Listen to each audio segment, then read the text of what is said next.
আমার একটা হৃৎপিণ্ড, সেটাই আল্লাহ নিয়ে গেছে। পরশুদিন বলছে, বাবা আমার একটা বরখা কিনে দাও। আমার স্যান্ডেলটা দেখেন 3 বছর পুরাতন ছেঁড়া, কিন্তু আমি আমার স্যান্ডেলটা পাল্টাই না, সেলাই করে নেই। কিন্তু আমার বাচ্চাদেরকে আমি কষ্ট পেতে দেই না। শুধু একবার বলছে, বাবা লেচে খাবো। আমার মেয়ের মোবাইলে আমার না হলে 500 ছবি আছে।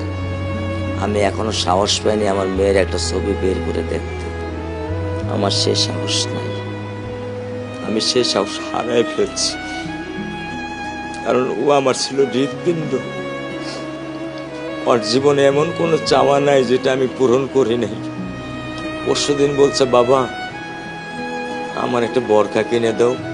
আমার চাচতো ভাই বললো, ভাই ইসলামপুর থেকে 300-400 টাকা পাওয়া যায়। আমি সাথে সাথে মিনি মার্কেট থেকে আমি 1000 টাকা দিয়ে আমার মেয়েকে বরখা এনে দিচ্ছি। আমি দরিদ্র, ভাঙা বাসায় থাকি, কিন্তু আমার সন্তানদেরকে আমি কখনোই দারিদ্রতার স্বাদ পেতে দেইনি।